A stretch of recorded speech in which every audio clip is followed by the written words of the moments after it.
पुनः प्रणाम है। और इस स्थान पे आप लोग पहली बार आए हैं या पहले भी आ चुके हैं? पहली बार। आप लोग पहली बार आए। कहीं और में तो ऐसा नहीं हुआ कि नाम रखा उन्होंने, जहाँ रहे वहाँ रहे, फिर वहाँ से चल दिए। जब देवघर गए थे साहब तो वहाँ का नाम रखा था उन्होंने नीलम निकुंज। देवघर वाले जगह पे कभी आप लोग गए थे? कभी नहीं गए थे।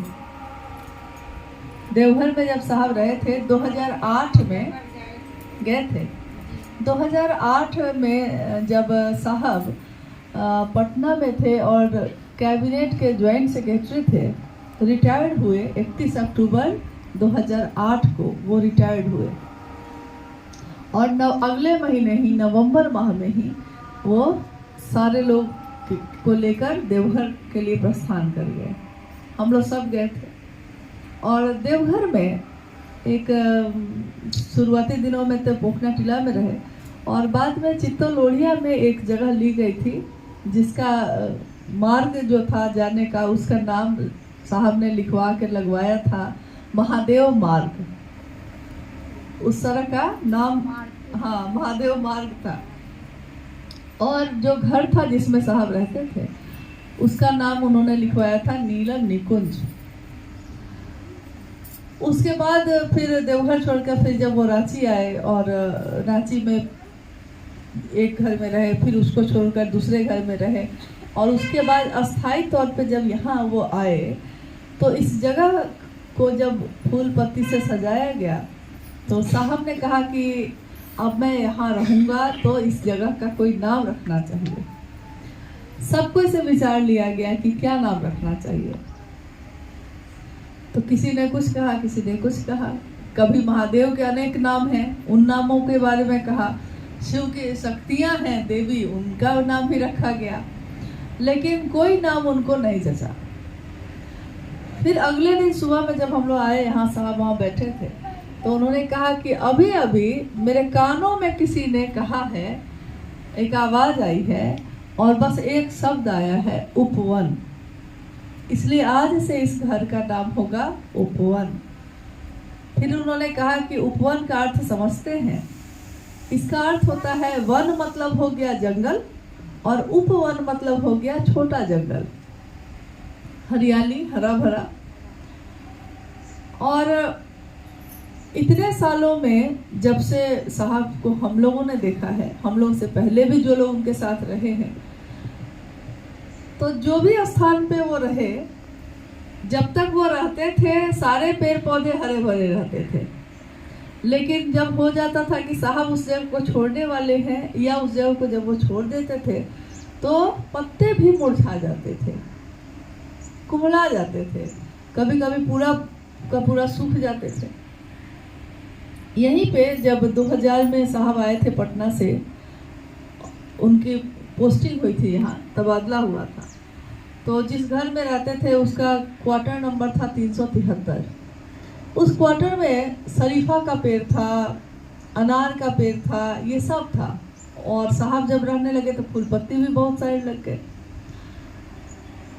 2003 में जब फिर से साहब की पोस्टिंग पटना हो गई तो अब तो तय हो गया सरकारी क्वार्टर है, सरकारी क्वार्टर तो छोड़ना होगा आपको।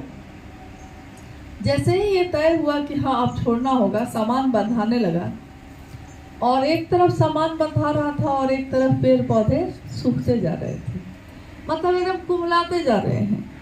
छोटे छोटे पौधे तो उनके मतलब बोली जो थी कि धकाधक चल रहा है दीदी, इतना तेज चल रहा है। तो एक गुरु भाई बोले, बगल में बैठे थे, तो वो बोले कि इतना तेज चल रहा है कि हम लोग रुकना चाहते हैं कि थोड़ा सा अब एक दो दिन छोड़ देते हैं, एक दो दिन आराम कर लेते हैं, लेकिन रुक नहीं पा रहे हैं। कोई आ जा रहा है, निकलना ही पड़ता है, जाना ही पड़ता है, विवशता है, विवश हो गए हैं। जैसे कोई विवश कर रहा हो, हमको चलना ही पड़ेगा, रुकना नहीं है।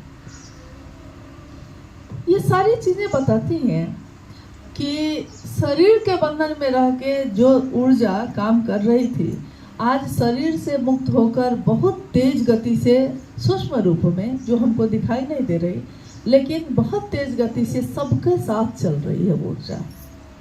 शिव के शिष्य हरिंद्रानंद साहब जगत में आए और जगत के लोगों को महादेव के तरफ चलने का रास्ता दिया। आज इस दुनिया में जहाँ भी मतलब कम से कम भारतवर्ष में और हमारा पड़ोसी देश है नेपाल, इन दोनों देशों में तो इसकी व्याप्ति बहुत ज़्यादा है। नेपाल में भी आप कहीं चले जाइए, आपको कंगन पहने हुए शिव शिष्य मिल जाएंगे। चर्चाएं हो रही हैं, आवाज़ कानों में आ जाएगी। और कभी कभी तो बिहार में जब हम लोग कहीं साहब के साथ लौटते रहते थे और कान में आवाज़ आती थी कि शिव चर्चा हो रही है। एक बार हम लोग लौट रहे थे मुगल सराय से और औरंगाबाद से गुजर रहे थे, हम लोग की गाड़ी गुजर रही थी, रांची आ रहे थे हम लोग साहब के साथ। तो कान में आवाज़ आई कि कहीं पे चर्चा हो रही है माइक पे। तो साहब ने पूछा, वहाँ के स्थानीय गुरु भाई लोग थे साथ में, तो ये चर्चा कहाँ हो रही है? तो पता चला कि मतलब एक दिवसीय चर्चा गुरु भाई गुरु बहनों के द्वारा हो रही है। साहब ने कहा गाड़ी उधर घुमाओ। और जिनके लिए लोग लालायित रहते थे समय लेने के लिए, समय नहीं देते थे साहब। और एक दिवसीय कार्यक्रम की आवाज़ उनके कान में आई और वो गाड़ी मोड़ लिए। और हम लोग उसी तरह ट्रेन से उतरे थे, उसी तरह थे, सारे के सारे लोग हम लोग उनके साथ वहाँ उतर गए। कुछ देर तक आप विश्वास करिएगा कि साहब और हम लोग उतरे हुए हैं और वहाँ के लोग मगन है चर्चा करने में, उनको पता भी नहीं है कि साहब उतरे हुए हैं। हाँ, वो समझ ही नहीं सके, समझ ही नहीं सके। तो जो गुरु भाई लोग थे वहाँ के स्थानीय, तो जाके बोले अरे अरे रुको, साहब आके खड़े हैं वहाँ। मतलब वो लोग विश्वास ही नहीं कर पाए इस बात का, ये कैसा हो गया। उसके बाद हम लोग सारे लोग खड़े रहे और साहब खुद आगे बढ़े और माइक लेके गुरु भाई लोग आए। तो साहब ने वहाँ 15-20 मिनट महादेव की चर्चा की और प्रणाम किए। हम लोग फिर से गाड़ी में बैठे और फिर हम लोग रांची के लिए निकल गए। तो ये देखिए, यानी कानों में आवाज़ आई है तो वो उतर गए हैं। तो आज कोई भी अगर महादेव का काम करता होगा, कहीं भी महादेव की बात जहाँ होती होगी, शिव चर्चा जहाँ होती होगी, वहाँ उनकी उपस्थिति कैसे नहीं होगी। क्योंकि उन्होंने कहा है कि शरीर में रह के मैं बंधन में हूँ, लेकिन शरीर से मुक्त होने के बाद तो मेरी इच्छा, मैं एक बार में कहीं भी जाऊँगा। यहाँ सोचे और गए, इतना ही तो अंतर है। तो ये तो हो रहा है। अभी हम लोगों ने पूछा, जैसे ये बच्चा बोला कि मेरे गुरु कौन है, तो मेरे माता पिता हैं।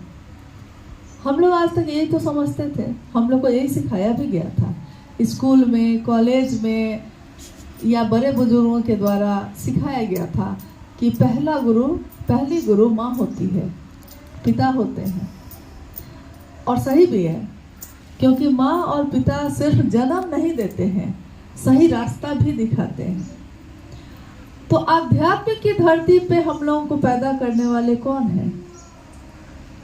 शरीर से पैदा करने वाले माँ बाप तो हैं, दिखते हैं, लेकिन आध्यात्म की धरती पे भी तो किसी ने पैदा किया है हमको। क्योंकि हम लोग को तो पता नहीं था कि महादेव मेरे गुरु हो सकते हैं। किताबों में लिखा था, लेकिन हमको पता नहीं था। नतीजा ये हुआ कि किताबें लोग रोज पढ़ते रहे। गांव-गांव में उस समय रामायण और महाभारत पढ़े जाते थे। हम अपने बचपन में अपने नानी के यहाँ गए थे, गांव में था वो घर।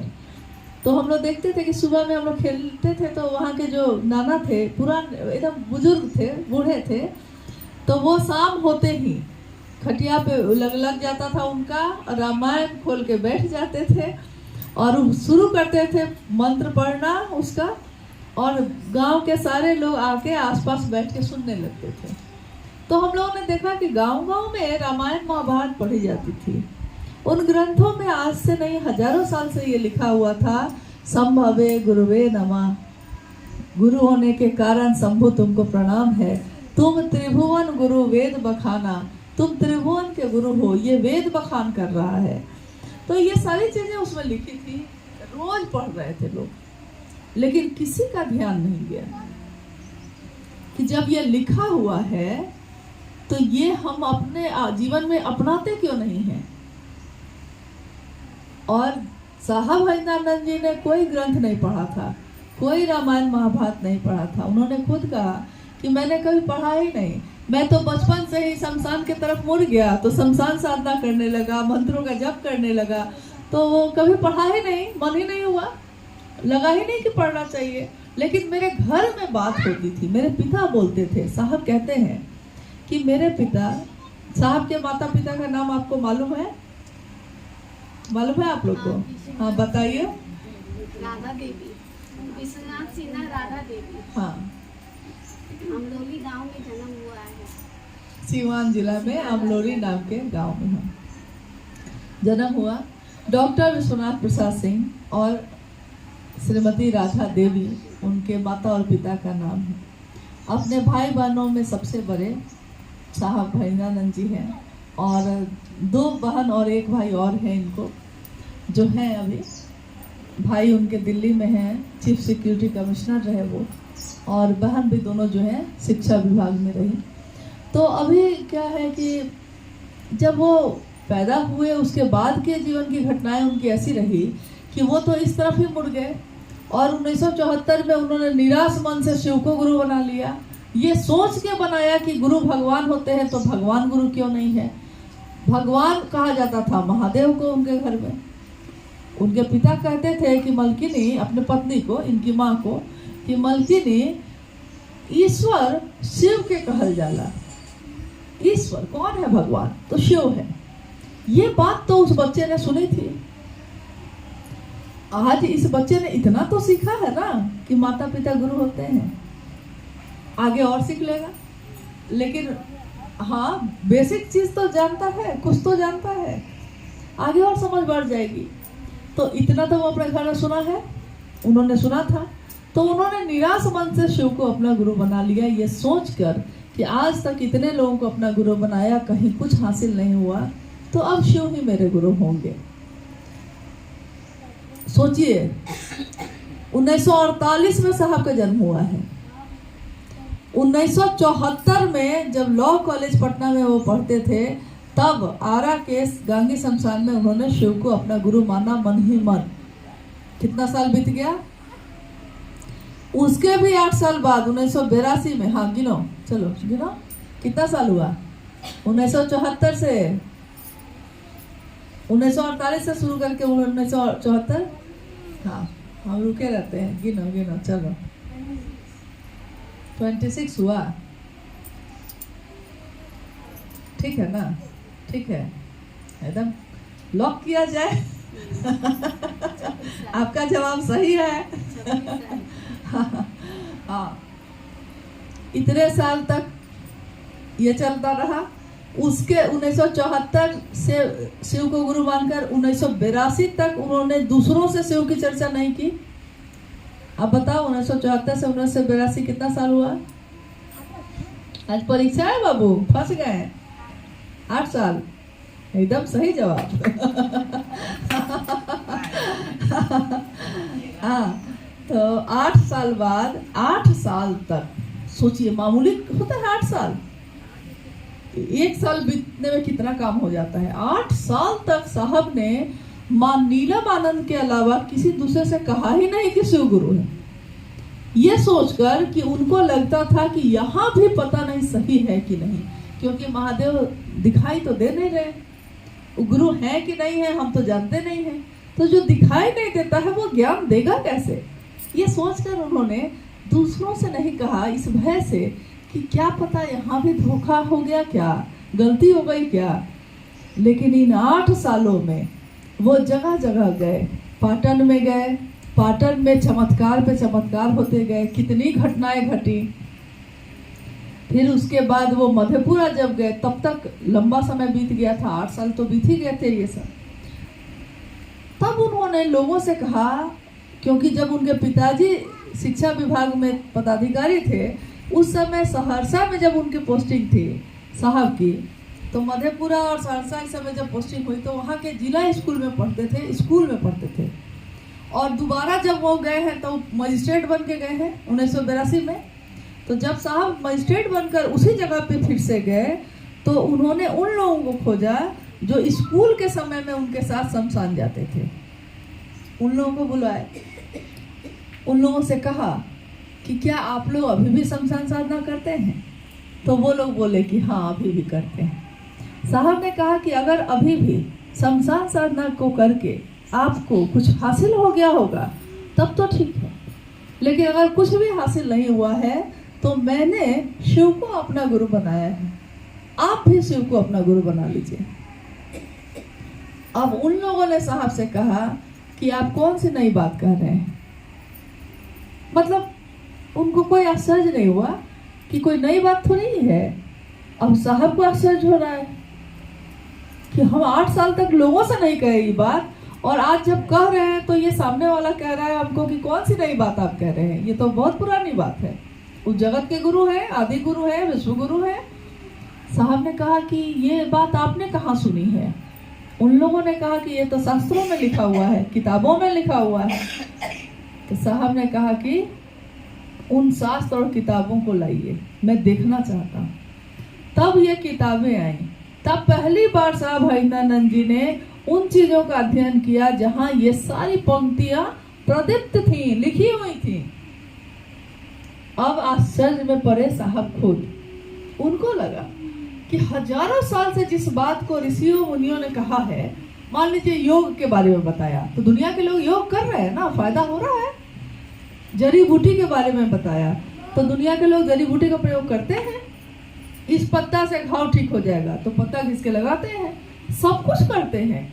और जगत गुरु शिव सबके गुरु हो सकते हैं, ये बात भी लिखी हुई है। इस बात को क्यों नहीं माना। साहब ने कहा कि मुझे इतना दुख हुआ, इतनी तकलीफ हुई उस समय कि मैंने 8 साल गंवा दिए और ये किसी से नहीं कहा, और ये बात किताबों में लिखी हुई थी। तब उन्होंने कहा कि मेरे मन में ये संकल्प जागृत हुआ कि मैं, दूसरों ने क्यों नहीं कहा मुझको नहीं मालूम है। और भी शिव के शिष्य हुए, और भी शिव के भक्त हुए, उन्होंने दुनिया के लोगों को क्यों नहीं कहा ये मुझको नहीं मालूम है, लेकिन मैंने शिव को गुरु बनाया है, मैं उनका शिष्य हूँ, इस काम को मैं करूँगा। ये संकल्प उन्होंने लिया। अभी माँ दुर्गा की पूजा चल रही है, 9 दुर्गा की पूजा हो रही है। पहले दिन से कलश स्थापना शुरू हो जाती है। उसको कहा जाता है संकल्प लीजिए। संकल्प लीजिए कि आपने जो ये पूजा शुरू की है समाप्त भी आप ही करेंगे, संकल्प लेना पड़ता है। तो इस संकल्प को हम लोग पूरा करते हैं कि नहीं। माँ दुर्गा का अवतरण हुआ, मतलब कितने असुरों का मर्दन करने के लिए तो महिषासुर मर्दिनी कहलाई। चंडमुंड संहार हुआ, रक्त बीज को भी मिटा दी सबको। हाँ, रक्त बीज जिसके बारे में कहा जाता है कि उसके रक्त की खून, मतलब खून की बूंद भी कहीं पड़ जाती थी तो नया रक्त बीज खड़ा हो जाता था, उसको भी मारने की पात्रता मात्र उन्हीं में रही। एक विशेष उद्देश्य के लिए वो पैदा हुई और इस उद्देश्य को उन्होंने पूरा किया। यानी कि संकल्प जिस काम के लिए आपने लिया है पूरा भी आपको करना होगा, करना चाहिए।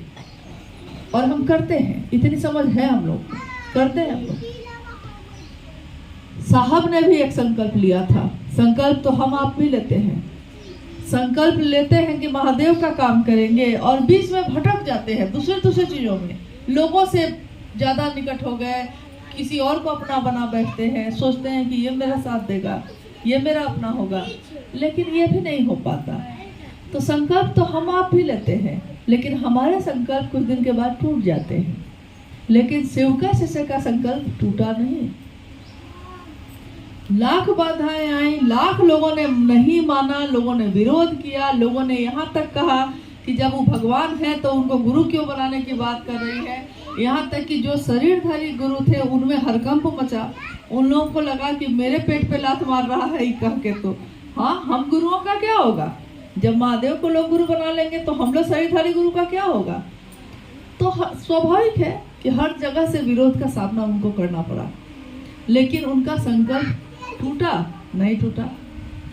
और 1982 से लेकर आज है 2023, अब बताओ कितना साल हुआ। गिनो गिनो, पढ़ने में ठीक है बच्चा लोग।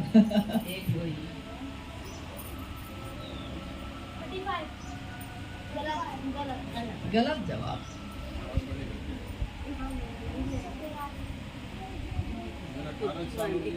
अच्छा गिना दीजिए। 41 41 हुआ।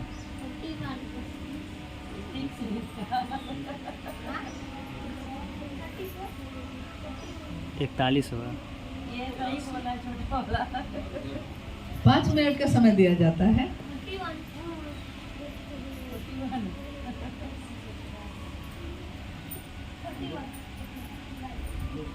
सही है।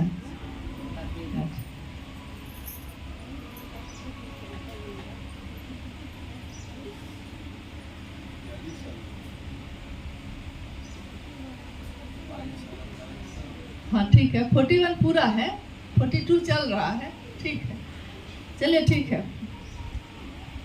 फेल नहीं करोगे, पास कर जाओगे। सब में निकलते चले जाओगे। हम लोग कहते हैं कि हम लोग को समय नहीं है, हम लोग को वक्त नहीं मिलता है, लेकिन सोचिए उन्होंने अपनी नौकरी को भी उतनी ही ईमानदारी से किया। सुबह 10 बजे से 6 बजे तक वो ऑफिस में ही रहते थे और सरकार के काम के सिवा दूसरा कोई काम नहीं करते थे। लेकिन सुबह 10 बजे से पहले और 6 बजे के बाद फिर वो महादेव के काम के अलावा दूसरा कोई काम नहीं करते थे। मतलब कोई भी काम वो कर रहे हैं उसमें जुड़ा हुआ है यही कि महादेव का काम है ये। इतना ही किया उन्होंने, लेकिन ईमानदारी से, जैसे बच्चा लोग को हम कहते हैं ना हम लोग कि दिन भर पढ़ने की जरूरत नहीं है, 1-1 घंटा पढ़ो लेकिन मन से पढ़ो। नहीं, हम लोग कहते हैं 1 घंटा पढ़ो लेकिन मन से पढ़ो, उतने ही में रिजल्ट अच्छा आ जाएगा। 24 घंटे